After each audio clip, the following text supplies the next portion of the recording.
चलिए अब हम लोग थोड़ा सा डिस्कस करते हैं कि अगर गिवन थीटा दिया हुआ है तो n की वैल्यू यूनिक होगी, नंबर ऑफ इमेजेस क्या होंगे, यूनिक होंगे।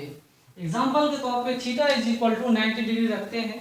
देखिए अगर मैंने theta is equal to 90 degree रखा तो नंबर ऑफ इमेजेस कितने होंगे, 360 by 90 that is equal to क्या होंगे, 4 माइनस 1 है ना। तो n is equal to m minus 1 कितना होगा, 4 minus 1 is equal to 3। 90 degree रखेंगे तो थीटा हमने यूनिक रखा तो n भी यूनिक आया, 3 ही आ रहा है देखिए, ठीक है। लेकिन अगर हमने n इक्वल टू यूनिक रखा, अगर n को हमने यूनिक रखा तो थीटा यूनिक नहीं होगा। एग्जाम्पल के तौर पे थीटा को अब चेंज करो, थीटा को अब चेंज करते हैं, यूनिक नहीं रखते हैं। थीटा को हमने 90 डिग्री रखा, फिर 91 रखा, 92 रखा, 93 रखा, ऐसा करते करते 100 डिग्री तक रखते हैं। तो हर केस में n की वैल्यू क्या हो रही है, n की वैल्यू क्या हो रही है, 360 बाय 90। तो इसमें नंबर ऑफ इमेजेस इतने बनेंगे, इसमें कितने होंगे, 360 बाई 91, कुछ ना कुछ फ्रैक्शन होगा, कुछ ना कुछ क्या होगा, फ्रैक्शन होगा, 3 पॉइंट समथिंग आएंगे, उसका भी वैल्यू कितना आएगा, 3 पॉइंट समथिंग। इसमें तो आया कितना 3 पॉइंट समथिंग, इसमें कितना आ रहा है, फिर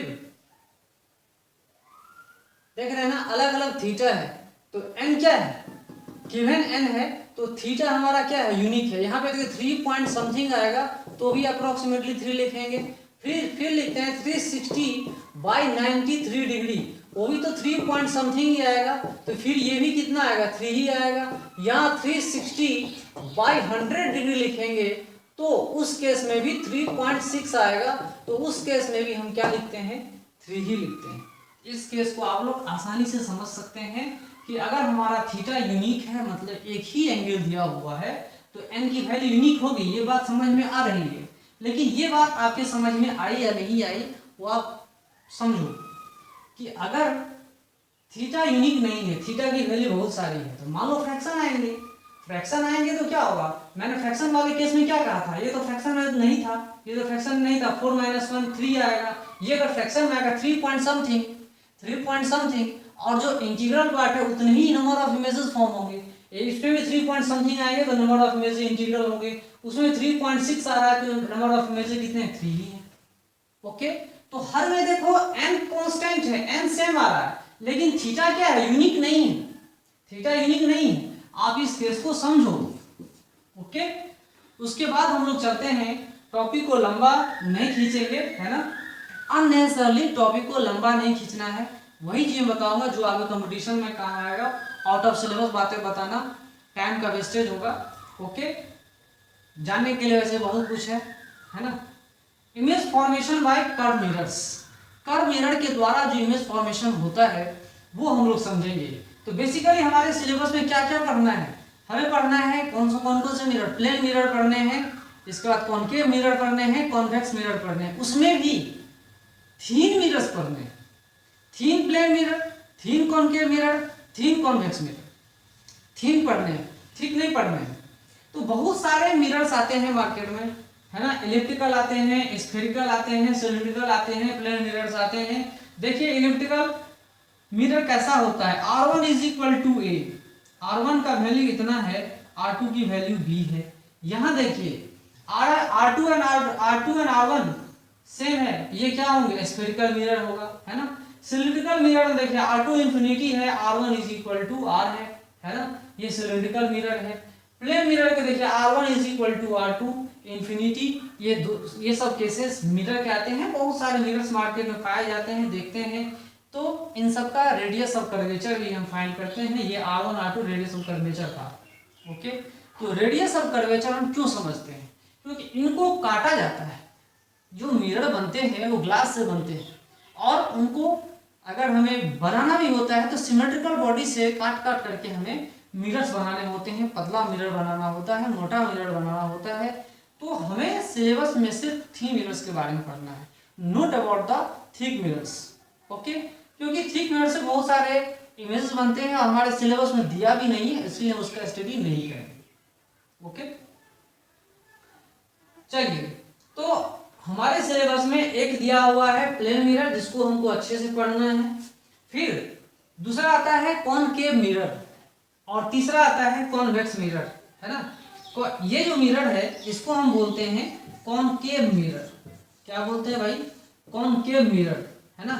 कॉनकेव मिरर इसको कहते हैं और इसको बोलते हैं कॉन्वेक्स मिरर।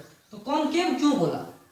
क्योंकि इसका एक साइड केव की तरह है ना। जब लाइट जाएगी, जिस साइड में रिफ्लेक्शन हो रहा है, जिस साइड में रिफ्लेक्शन हो रहा है उस उधर समझो गुफा की तरह है, इसीलिए केव, कॉनकेव, है ना।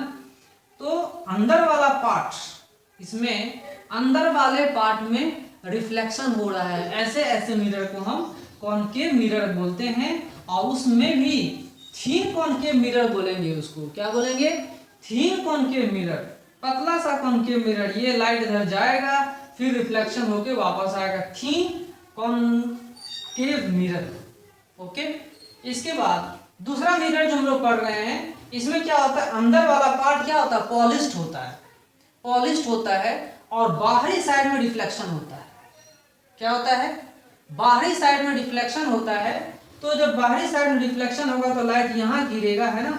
बल्जिंग पार्ट में रिफ्लेक्शन होता है और रिफ्लेक्ट होकर के क्या करता है, वापस भी आएगा। और नॉर्मल के लोग गया तो क्या होगा, वापस भी आएगा। और नॉर्मल के लोग नहीं आएगा तो angle of incidence is equal to angle of reflection. All cases में वैलिड है, चाहे कॉनकेव मिरर हो चाहे कॉन्वेक्स मिरर हो, है ना। प्लेन मिरर्स के बारे में हमने इमेजेस पढ़ लिए। इसके बाद हम लोग पढ़ेंगे कॉन्वेक्स मिरर के बारे में, क्योंकि कॉनकेव मिरर को पढ़ना और कॉन्वेक्स मिरर को पढ़ना थोड़ा सा डिफरेंट है। कॉन्वेक्स मिरर को पढ़ना काफी इजी है, वेरी वेरी इजी है, क्योंकि इनके द्वारा जो इमेजेस बनते हैं वो मोस्ट ऑफ द केसेस, ज्यादातर केसेस में क्या बनते हैं, ये वर्चुअल इमेजेस बनाते हैं, डिमिनिश्ड बनाते हैं, है ना। और बिहाइंड द मिरर्स बनाते हैं, बिहाइंड मिरर्स के अपोजिट साइड में इमेज बनाते हैं। इसको पढ़ना काफी आसान है, इसीलिए हम लोग पहले इजी वे में कॉन्वेक्स मिरर को पढ़ेंगे, फिर हम लोग कॉनकेव मिरर को पढ़ेंगे, है ना। कॉन्वेक्स मिरर को पढ़ने में काफी आसानी मिलेगी। कॉनकेव मिरर में जो इमेजेस बनते हैं रियल भी बनता है और वर्चुअली बनता है। लेकिन कॉन्वेक्स मिरर में और प्लेन मिरर्स में हमेशा मिरर क्या, इमेज क्या बनते हैं, इमेजेस क्या होते हैं, वर्चुअल इमेज बनाते हैं। ऑलवेज नहीं होता, लेकिन most of the cases virtually रहता है। तो कहानी कहने का मतलब यह है कि क्या कभी भी प्लेन मिरर रियल इमेज बना सकता है? बिल्कुल बना सकता है भाई, क्यों नहीं बना सकता है? अगर वर्चुअल ऑब्जेक्ट रहा तो, अगर वर्चुअल ऑब्जेक्ट रहा तो एक प्लेन मिरर भी रियल इमेज बना सकता है। जो मैं इससे पहले भी डिस्कस कर चुका था कि प्रिंसिपल ऑफ रिवर्सिबिलिटी के आधार पे हम इसको समझ सकते हैं, कोई दिक्कत नहीं है। इसको प्रिंसिपल ऑफ रिवर्सिबिलिटी से समझ सकते हैं। मान लो कि एक लाइट इधर गया, इधर से इधर लाइट पे मिरर पे आ रहा है ना, और रिफ्लेक्ट होकर किसी पॉइंट पे कन्वर्ज कर रहा है, किसी पॉइंट पे आ जा रहा है ना। यहाँ देखिए ये लाइट क्या है, किसी पॉइंट पे आ जा रहा है। तो इस तरह की इमेज मैं बता चुका हूँ उससे पहले कि इस तरह की इमेज रियल है, क्योंकि रियली इंटरसेक्ट कर रहा है। After reflection this rays intersect at a real point, लेकिन before reflection they appears to meet at a certain point, so it is called virtual object. ये कैसा है भाई, ये एक वर्चुअल ऑब्जेक्ट है। इसीलिए प्लेन मिरर क्या करता है, एक रियल इमेज भी बना सकता है, जिसको हम स्क्रीन पे भी प्लेस कर सकते हैं। लेकिन वर्चुअल इमेज को हम स्क्रीन पे प्रोजेक्ट नहीं कर सकते। तो ये भी करता है प्लेन मिरर, कोई बहुत बड़ी बात नहीं है। स्पेशल केस है, नॉर्मल ऐसा नहीं करता है ना। लेकिन most of the cases virtual image बनाते हैं। ये वर्चुअल इमेज बनाएंगे, ये भी वर्चुअल इमेज बनाएंगे। इन दोनों को पढ़ना काफी आसान है। कॉनकेव मिरर को थोड़ा सा इनसे थोड़ा ज़्यादा पढ़ना पड़ता है। कारण क्या है कि इसमें रियल इमेजेस भी बनाते हैं और वर्चुअल इमेजेस बनाते हैं, दोनों बनाते हैं, इसीलिए थोड़ा इसको बाद में पढ़ेंगे। पहले हमने उसको पढ़ लिया, अब हम कॉन्वेक्स मिरर को पढ़ेंगे, then after we will study about the concave mirror. Okay,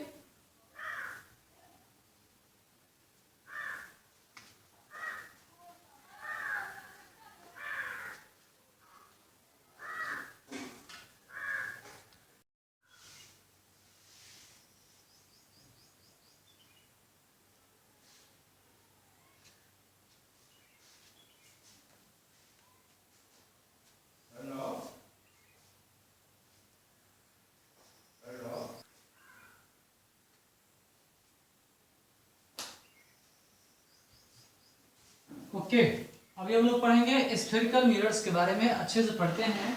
जो भी हम स्फेरिकल मिरर्स पढ़ेंगे वो दो ही टाइप के होते हैं, एक होता है कॉनकेव मिरर, दूसरा होता है कॉन्वेक्स मिरर। तो बेसिक हम लोग समझेंगे आखिर ये कॉन्वेक्स मिरर और कॉनकेव मिरर बनते कैसे हैं। तो एक्चुअली ये बनते ऐसे हैं कि एक स्फेरिकल क्या होता है, ग्लास होता है, ठीक है। स्फेरिकल ग्लास को कट किया जाता है, कट करके कुछ एक्चुअल इस टाइप का मिरर बनता है, ठीक है। कुछ इस टाइप का क्या बनता है, मिरर बनता है। इसमें ये देखो मिरर बन रहा है, ये मिरर है, तो कुछ इस टाइप के मिरर बनते हैं, बीच में खाली रहता है, तो पूरा मिरर ये जो है रिमूव किया जा रहा है, ये पार्ट जो है रिमूव किया जा रहा है, बचे हुए पार्ट से हम लोग मिरर बनाते हैं। कट किया गया स्फेरिकल पार्ट से कट करने पे जो बनेगा वो स्फेरिकल मिरर हम लोग पढ़ेंगे। तो स्फेरिकल मिरर में हमें ज्यादा कुछ नहीं पढ़ना है, हमारे सिलेबस में कॉन्वेक्स मिरर दिया हुआ है, कॉनकेव मिरर दिया हुआ है, और सिलिंड्रिकल मिरर भी नहीं पढ़ना है, पैराबोलिक मिरर भी नहीं पढ़ना है। पैराबोलिक मिरर जो हेडलाइट में होते हैं वो भी हमें नहीं पढ़ना है, ठीक है। हमारे सिलेबस में दिया हुआ है concave mirror and convex mirror, चाहे वो 9 क्लास हो, 10 क्लास हो, 11 हो, 12, बस इतना ही हमें पढ़ना है। कॉनकेव मिरर, कॉन्वेक्स मिरर और प्लेन मिरर पढ़ना है, ठीक है। तो एक्चुअल फिगर इस तरह का होता है, सिंपलिसिटी के लिए हम लोग इस तरह से रिप्रेजेंटेशन करते हैं। एक्चुअल ये फिगर है, सिंपलिसिटी में हम इस तरह से इसको दिखाते हैं। और ये जो मिरर आपको दिख रहा है, आप इसके बारे में अच्छे से जानते होंगे। कॉनकेव इजी है समझना, गुफा जिसमें गुफा में लाइट जा रहा हो, गुफा क्या होता है, अंदर जा रहा हो, उसके अंदर जा रहा हो लाइट, है ना, गुफा है ये, तो कॉनकेव मिरर कहलाएगा। और कॉन्वेक्स ये बाहर में बल्जिंग पार्ट था, जो बाहरी पार्ट है ना, वहां जहां रिफ्लेक्शन उसको कॉन्वेक्स बोलते हैं, ठीक है। इसके बारे में हम लोग कॉनकेव से पहले हम इसके बारे में पढ़ेंगे। चलिए, पढ़ना तो है ही, पहले समझते हैं। बहुत सारे डिफिनेशंस आते हैं और बहुत सारे स्टूडेंट्स के बीच में कंफ्यूजन रहता है कि बहुत सारे डिफिनेशंस नहीं आते हैं उनको, वो पहले समझेंगे। पोल और वर्टेक्स क्या होता है, पोल और वर्टेक्स क्या होता है। पोल को हम पी से डिनोट करते हैं। पोल क्या होता है, mid point of mirror, mirror का जो मिडिल पॉइंट होता है ना, मिरर का जो मिडिल पॉइंट होता है उसी को हम पोल बोलते हैं, दैट इज कॉल्ड पोल। ये मिडिल पोर्शन, आधा पोर्शन इधर, आधा पोर्शन इधर, मिडिल पॉइंट जो होगा उसको हम पोल बोलेंगे, दैट इज कॉल्ड पोल। ये जो पॉइंट पी है ना, वो क्या कहलाता है, पोल कहलाता है। आगे पढ़ेंगे, all the distances are measured from the pole, आगे पढ़ेंगे हम लोग। मिडिल पॉइंट ऑफ मिरर मतलब पोल क्या करता है, मिरर को आधा आधा डिवाइड करता है, चाहे वो प्लेन मिरर हो, चाहे कॉनकेव मिरर हो, चाहे वो कॉन्वेक्स मिरर हो, ऑल टाइप्स ऑफ मिरर। तो pole divides actually mirror in two parts. Pole क्या करता है, मिरर को एक्चुअली दो भाग में डिवाइड करता है, ठीक है, पोल। और जितने सारे डिस्टेंसेस मेजर्ड होते हैं पोल से ही होते हैं, चाहे पोल से राइट में जाओ, पोल से लेफ्ट में जाओ, all distances are measured from pole. आगे पढ़ेंगे हम लोग, है ना। इसके बाद चलते हैं centre of curvature.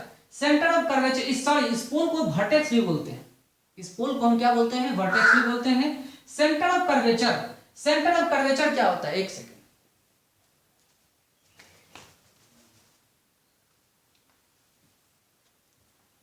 Okay. Centre of curvature क्या होता है, स्फीयर का सेंटर पार्ट को हम सेंटर ऑफ कर्वेचर बोलते हैं। अर्थात जो मिरर बना हुआ है किसी न किसी स्फेरिकल पार्ट से बना हुआ, उसका सेंटर कहां पर है, वो सेंटर ऑफ कर्वेचर कहलाता है। जिस पॉइंट पर प्रिंसिपल एक्सिस पे, जिस पॉइंट पर वो सी पाया जाता है, उस सी को हम क्या बोलते हैं, सेंटर ऑफ कर्वेचर बोलते हैं। मान लो स्फीयर था, स्फीयर से कट किया गया, कट करके हमने बनाया कॉनकेव मिरर या कॉन्वेक्स मिरर, तो उसके सेंटर को हम बोलते हैं centre of curvature, that is denoted by C. Centre of curvature of mirror, centre of sphere of which mirror is made, जिस स्फीयर से मिरर बना हुआ है उसके सेंटर को हम सेंटर ऑफ कर्वेचर कहते हैं। आगे चलते हैं, radius of curvature. Radius of curvature क्या है? Radius of curvature capital R मान लो या स्मॉल आर मान लो ऑफ स्फीयर, जिस स्फीयर से मिरर बना हुआ है उसके रेडियस को हम रेडियस ऑफ कर्वेचर बोलते हैं। उसका कुछ डिफरेंट डिस्टेंस होता है ना, उसको हम रेडियस ऑफ कर्वेचर बोलते हैं। प्रिंसिपल एक्सिस क्या होता है? प्रिंसिपल एक्सिस क्या होता है? एक ऐसा लाइन जो centre of curvature and pole को ज्वाइन करता हो, मतलब सीपी लाइन, सीपी लाइन को ज्वाइन करता हो, CP line joining C and P is called principal axis. ये जो लाइन आप देख रहे हैं ना, ये लाइन जो देख रहे हैं, ये सब का सब प्रिंसिपल एक्सिस कहलाता है ना, ये प्रिंसिपल एक्सिस कहलाता है। जो लाइन सी एंड पी को ज्वाइन करता हो उसको हम प्रिंसिपल एक्सिस कहते हैं। ठीक है, चलिए कोई बात नहीं है, आगे चलते हैं। प्रिंसिपल एक्सिस हमने पढ़ लिया, एक लाइन सीबी को हम प्रिंसिपल एक्सिस बोलते हैं। चलिए, और ये लाइन नॉर्मल भी है, ये लाइन नॉर्मल भी है किसी मिरर के लिए, ये लाइन क्या है? नॉर्मल भी है। नॉर्मल तो बहुत सारे लाइन होते हैं, एक ये लाइन भी नॉर्मल है। ठीक है, आपको मैं समझाता हूं कि अगर मैंने ये लाइन ड्रॉ किया, ये लाइन ड्रॉ किया, तो ये भी नॉर्मल कहलाएगा, ये भी नॉर्मल कहलाएगा। ओके, लेकिन ये सीपी लाइन भी नॉर्मल कहलाएगा। ऑल्सो नॉर्मल, वन नॉर्मल, एक नॉर्मल है, ऑल्सो नॉर्मल कह सकते हैं, ऑल्सो एक नॉर्मल लाइन, इसको हम एक नॉर्मल लाइन भी कह सकते हैं, जो परपेंडिकुलर टू दिस सरफेस है। देख सकते हैं कि सरफेस पे जो गिर रहा है परपेंडिकुलरली गिर रहा है, परपेंडिकुलरली क्रॉस कर रहा है। आप सर्किल के बारे में जानते ही होंगे, है ना, जो लाइन सेंटर से पास करता हो किसी भी सरकमफ्रेंस पे, वो परपेंडिकुलरली कट करता हुआ जाता है। ठीक है, आगे चलते हैं। प्रिंसिपल फोकस, ये प्रिंसिपल फोकस होता क्या है? ये प्रिंसिपल फोकस कैसा होता है? एक इमेज पॉइंट है। ये प्रिंसिपल फोकस है क्या? ये एक इमेज पॉइंट है। इमेज कहां बनता है? अगर ऑब्जेक्ट इंफिनिटी पे रहे तो उसी पॉइंट को हम क्या कहते हैं? फोकल पॉइंट भी कहते हैं या प्रिंसिपल फोकस भी कहते हैं। An image point, object point नहीं, इमेज पॉइंट।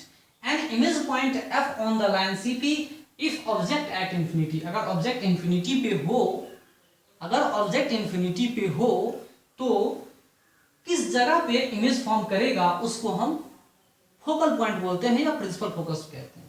तो सपोज दैट, मान लो ये कॉन्केव मिरर है और इंफिनिटी से लाइट आ रहा है और ये हमने नॉर्मल बना रखा है, ये भी नॉर्मल है, तो नॉर्मल से angle of incidence is equal to angle of reflection, ये एग्जैक्ट नहीं दिख रहा है, तो उसको दिखाने के लिए हम लोग ऐसा कर सकते हैं और ऐसा ज्वाइन कर देंगे तो समझ में आएगा। Angle of incidence is equal to angle of reflection, angle of incidence is equal to angle of reflection. इस केस में ये जो पॉइंट आ रहा है प्रिंसिपल एक्सिस पे, इसको हम प्रिंसिपल फोकस कहते हैं। प्रिंसिपल फोकस इसलिए कहते हैं क्योंकि ये फोकस कहां पर है? प्रिंसिपल एक्सिस पे है, इसीलिए इसको प्रिंसिपल फोकस भी कहते हैं। वैसे फोकस बहुत सारे होते हैं, फोकस बहुत सारे होते हैं, फोकल प्लेन भी होते हैं। एक फोकल प्लेन क्या होता है? Perpendicular plane to the principal axis at which parallel rays converge. जो पैरेलल रेज आते हैं, पैरेलल रेज मतलब u object at infinity, u at infinity, object क्या है? इंफिनिटी पे है, तभी तो पैरेलल रेज आ रहा है। ऑब्जेक्ट एट इंफिनिटी, जब ऑब्जेक्ट इंफिनिटी पे है तो पैरेलल रेज आ करके एक जगह कन्वर्ज करता है, पहुंचता है, उसको हम प्रिंसिपल फोकस कहते हैं। तो प्रिंसिपल फोकस मतलब वो फोकल पॉइंट सिर्फ और सिर्फ प्रिंसिपल एक्सिस पे होना चाहिए तो ही उसको प्रिंसिपल फोकस कहेंगे। किसी दूसरे पॉइंट पे भी होता है, तो ये फोकस जहां जहां ये लाइन लाई करेगा ना, तो उसको हम फोकल प्लेन बोलते हैं। ए प्लेन, लिख लीजिएगा definition, a plane perpendicular to principal axis, okay, a plane perpendicular to principal axis and through which all the foci passes is called focal plane. Focal plane में सब के सब आते हैं, सारे के सारे फोकल पॉइंट पहुंचते हैं, आते हैं, है ना, ये प्रिंसिपल फोकस कहलाता है। यहां भी फोकल बहुत सारे, इस प्लेन पे बहुत सारे क्या करते हैं? फोकस पॉइंट पहुंचते हैं। ओके, ये मैंने सिंपलिसिटी के लिए आपको दिखाया है, दो रे आया, यहाँ पे कन्वर्ज किया। ऐसा भी हो सकता है कि यहाँ पे कन्वर्ज कर जाए, यहाँ पे कन्वर्ज कर, यहाँ पे कन्वर्ज कर जाए, ऐसा भी हो सकता है, कोई दिक्कत नहीं। ओके, तो अब हम लोग पढ़ते हैं क्या है। ऑल्सो नॉर्मल लाइन यहाँ तो पढ़ लिए, प्रिंसिपल फोकस भी पढ़ लिए, इमेज पॉइंट एफ है, लाइन सीबी पे है जब ऑब्जेक्ट इंफिनिटी पे होगा। मैंने कॉन्केव मिरर के बारे में बताया, कॉन्वेक्स मिरर के बारे में नहीं बताया। तो मान लो कि सेंटर यहाँ पर कॉन्वेक्स मिरर का ये है और ये भी नॉर्मल लाइन है, ये भी नॉर्मल लाइन है और ये नॉर्मल को मैंने ऐसे एक्सटेंड किया, इसको भी एक्सटेंड ऐसे किया और इस जगह से मैं इसको पैरेलल लाइन ड्रॉ कर रहा हूँ। तो ये करता क्या है, ये एक्चुअली इधर जाएगा डाइवर्ज होते हुए और ये क्या करेगा, इधर डाइवर्ज होते हुए जाएगा और एक जगह डाइवर्ज होते होते ये क्या करता है, इंटरसेक्ट करता है। तो angle of incidence is equal to angle of reflection, इस केस में पढ़ेंगे। और इस सिचुएशन में यहां से यहां पर F जो है वो क्या कहलाएगा, फोकस, प्रिंसिपल फोकस कहलाएगा। किसका, कॉन्वेक्स मिरर का principal focus. And image point, image का पॉइंट है, ऑब्जेक्ट का पॉइंट नहीं है। Image point F on the line CP if object at infinity. Okay, चलते हैं फोकल लेंथ।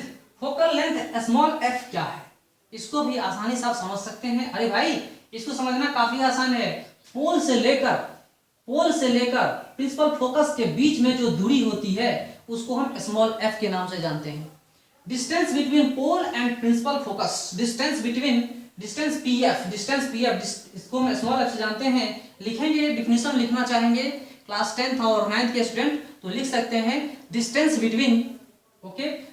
बिटवीन पोल और vertex and focus, principal focus of any mirror is called its focal length, उसका हम focal length कहते हैं। ये बाद में हम लोग पढ़ेंगे कि पॉजिटिव और निगेटिव कब आता है, इसका निगेटिव क्यों लेते हैं और उसका पॉजिटिव क्यों आता है। स्मॉल f यहाँ पे भी है और स्मॉल f यहाँ पर भी है, तो यहाँ पर भी हमने कैपिटल F रखा हुआ है। तो PF इज इक्वल टू, दोनों केस में क्या आता है, स्मॉल f ही आता है। दोनों केस में स्मॉल f आता है, इसमें हम निगेटिव लेते हैं, इसमें पॉजिटिव लेते हैं। कारण क्या है कि मैंने आपको पहले बता चुका हूं कि all the distances are measured from pole, जितने सारे दूरियां हैं सब पोल से मेजरमेंट होता है। यहां से दूरी मेजरमेंट होगा, इसके लेफ्ट निगेटिव और इसके राइट में पॉजिटिव, इसके ऊपर पॉजिटिव और इसके नीचे निगेटिव। ये साइन कन्वेंशन में मैं आपको क्लियर कर बताऊंगा। इससे पहले मैं थोड़ा सा इंट्रोडक्शन दे रहा हूं। इसीलिए कॉनकेव मिरर का फोकल लेंथ निगेटिव होता है और कॉन्वेक्स मिरर का फोकल लेंथ पॉजिटिव होता है।